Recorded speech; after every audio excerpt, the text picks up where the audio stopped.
Hello friends,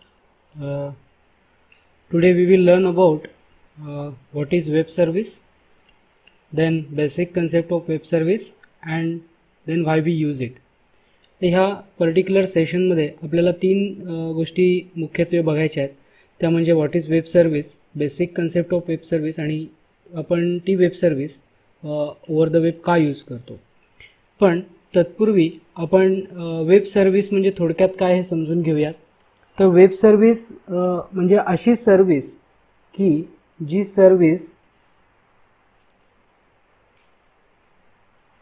वेबवरती available आहे. Web service is a service available over the web. Over the web. आता ही जी definition झाली ही straight forward definition झाली, पण आपण एखादं एक एक्झाम्पल जर घेतलं तर तुम्हाला हा कन्सेप्ट नक्की चांगल्या प्रकारे कळेल. तर आपण थोडंसं एक्झाम्पल बघूया, कारण ही स्ट्रेट फॉरवर्ड डेफिनेशन आहे. स्ट्रेट फॉरवर्ड डेफिनेशन म्हणजेच काय, जसं आता इथे सांगितलं की service available over the web, ह्याने आपल्याला कन्सेप्ट क्लिअर होत नाही. तर थोडंसं आपण कन्सेप्च्युअली क्लिअर होण्याचा प्रयत्न करूया. त्यासाठी आपण एक एक्झाम्पल बघूया, म्हणजे तुमच्या ती गोष्ट लक्षात येईल. समजा तुम्ही आहात, for example here is you,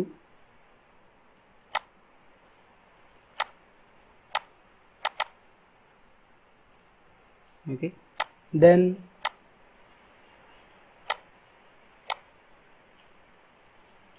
here is the kitchen.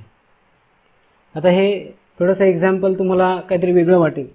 तर समजा तुम्ही एका हॉटेलमध्ये गेलात तुमच्या डिनरसाठी असेल किंवा लंचसाठी असेल, तुम्ही गेला असाल. तर तिथे तुम्ही गेल्यानंतर काय करता, तर तुमची ऑर्डर प्लेस करता. ओके, मग ती ऑर्डर काय होते, ती तुमची जी काय ऑर्डर तुम्ही प्लेस कराल ती ऑर्डर तुमच्यापासून किचनपर्यंत जाणार आहे आणि किचनमध्ये ती ऑर्डर फुलफिल झाल्यानंतर ती ऑर्डर तुमच्यापर्यंत येणार आहे. पण ही जी प्रोसेस आहे ही प्रोसेस कशी आहे, तर एका पर्सन थ्रू होणार आहे. डिरेक्टली तुम्ही जाऊ शकत नाही. कारण का, तर ही डिरेक्ट तिथे काही पर्सन्स ठेवलेले असतात.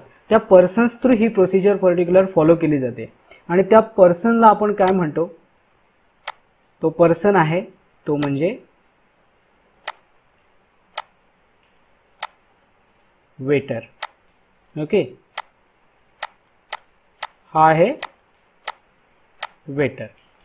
ओके, सो ही जी काही प्रोसिजर असेल, म्हणजे तुम्ही जी काही ऑर्डर प्लेस कराल, म्हणजे जे काही तुम्हाला का डिनरसाठी लंचसाठी हवं असेल ते तुम्ही या वेटरला सांगणार आहात. वेटर ती तुमची ऑर्डर किचनपर्यंत नेणार आहे आणि किचन ती ऑर्डर फुलफिल करून वेटर थ्रू तुमच्यापर्यंत आणून सोडणार आहे. आता ह्या केसमध्ये, ह्या सिनारिओमध्ये काय असणार आहे, वेटर हा एक वेब सर्व्हिस सारखं काम करणार आहे. ओके, किंवा वेब सर्व्हिस API सारखं काम करणार आहे. ओके, म्हणजेच काय, तर जी काही तुम्ही ऑर्डर प्लेस केली ती ऑर्डर डिरेक्टली किचनकडे तुमच्या थ्रू न जाता वेटर थ्रू गेली. ओके, म्हणजेच काय झालं, तर इथे एक वेब सर्व्हिस सारखं इथे काम केलं. आता काही ठिकाणी असं पण असतं की तिथे सेल्फ सर्व्हिस असते. मग त्या केसमध्ये काय असतं, तर डिरेक्टली तुम्ही किचनमध्ये जाऊन तुमची ऑर्डर प्लेस करून ती तुम्ही फुलफिल करून घेऊ शकता. पण समजा असा सिनेरिओ असेल की काही वेळेला काय असतं की ज्या वेळेला तुम्ही ऑर्डर प्लेस करता, तर ऑर्डर ज्या ठिकाणी तुम्ही त्या किचनमध्ये प्लेस करणार आहात, किचनमध्येच म्हणजे त्या हॉटेलच्या किचनमध्ये तुम्ही ज्या वेळेला प्लेस करणार आहात त्यावेळेला किचनमध्ये काम करणार आहे त्याची लँग्वेज ही डिफरंट असेल. म्हणजेच तुम्ही ज्या लँग्वेजमधनं कम्युनिकेशन करताय ती लँग्वेज त्या पर्टिक्युलर पर्सनला कळतच नाही आहे.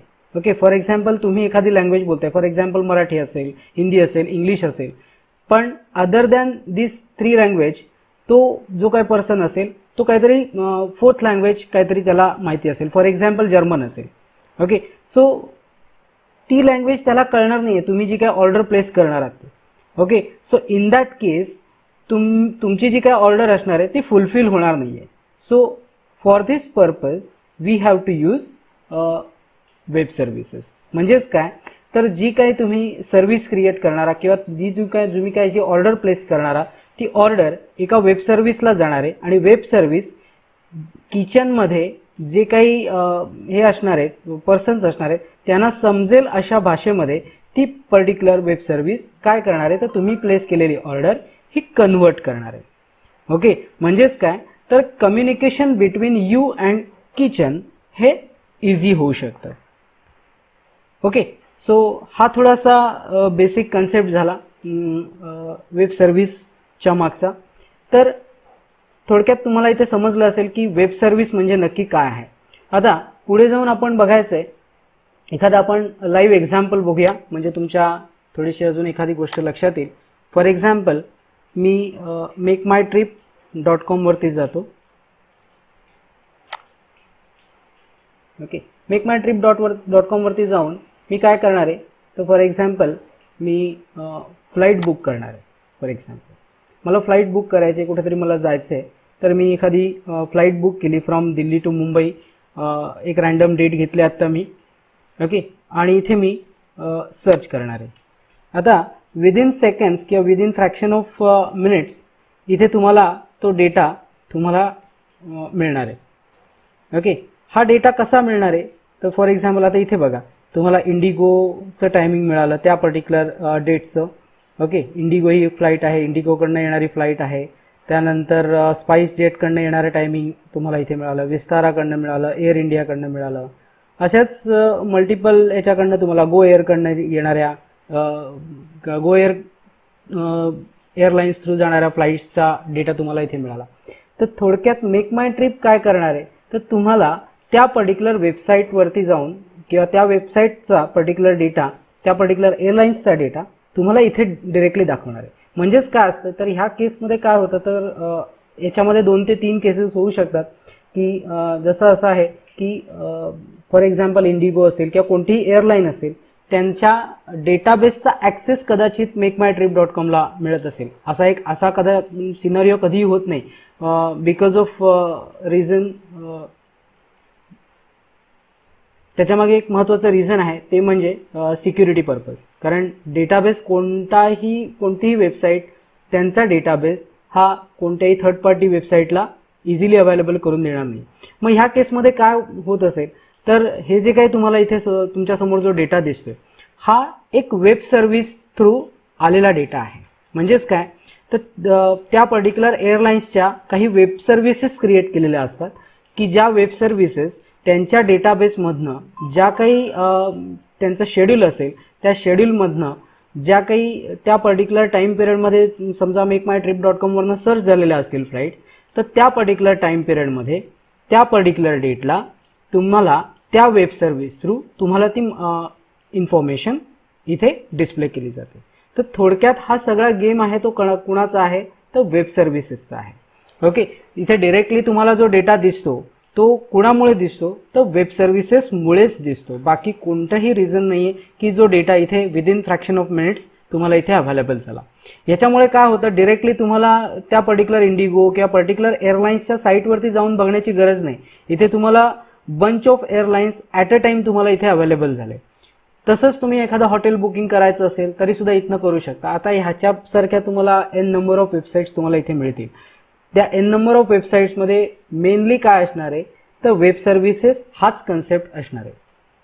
ओके, म्हणजेच थोडक्यात काय, तर जे काय आत्ता आपण एक्झाम्पल बघितलं, ह्याच एक्झाम्पल सारखाच डेटा तुम्हाला इथे मिळणार आहे. ओके, सो आय होप तुम्हाला आयडिया क्लिअर झाली असेल. म्हणजेच काय, तर वेब सर्व्हिस म्हणजे काय, थोडंसं आपण एक ओव्हरव्ह्यू घेऊया. Service available over the web. थोडंसं डीपली जाऊन जर आपण बघितलं तर थोडंसं काय असेल की that web service enables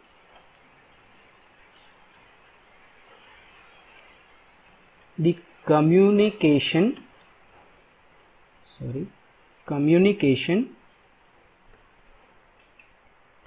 between applications over the web. Okay, so हा concept important आहे. enables the communication between applications over the web. Okay, म्हणजेच काय, जसं आपण मेक माय ट्रिपचं एक्झाम्पल बघितलं, मेक माय ट्रिप ॲप्लिकेशन आहे आणि इंडिगो हे एक ॲप्लिकेशन आहे. तर त्या 2 ॲप्लिकेशनना जोडण्याचं काम कोण करणार आहे, तर इन बिटवीन वेब सर्व्हिस करणार आहे, की ज्या वेब सर्व्हिसेस त्या पर्टिक्युलर एअरलाईनकडनं क्रिएट केलेल्या होत्या. ओके, सो देन नेक्स्ट काय असेल, it provides a standard protocol or format for communication. आता हे जे काही प्रोटोकॉल असेल किंवा फॉर्मॅट असेल ह्याच्याबद्दल आपण इन्फॉर्मेशन येणाऱ्या नेक्स्ट सेशनमध्ये नक्कीच घेणार आहोत. त्यानंतर आपला जो शेवटचा कन्सेप्ट होता की व्हाय we use web services.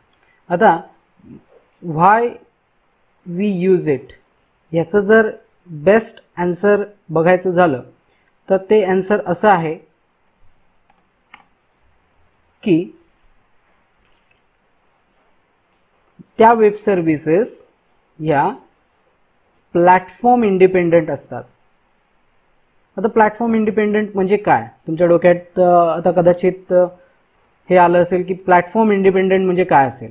Okay, तर प्लॅटफॉर्म इंडिपेंडन्सी म्हणजे असं की समजा एखादं तुमचं ॲप्लिकेशन आहे ते डिझाईन केलेलं असेल तुमचं .NETमधनं आणि एखादं ॲप्लिकेशन तुमचं जावामधनं केलेलं असेल, तर वेब सर्व्हिस हा एक असा क्रायटेरिया आहे किंवा अशी एक सर्व्हिस आहे की जी वेबवरती अवेलेबल असते, की जी तुमची .NETमधनं क्रिएट केलेल्या ॲप्लिकेशनला इझिली जावामधल्या ॲप्लिकेशनला कम्युनिकेट करू शकते, ते पण इझिली.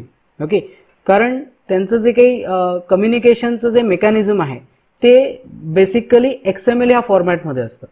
ओके, ह्याच्यावरती आपण नेक्स्ट सेशनमध्ये ब्रॉडली आपण बघणार आहोत.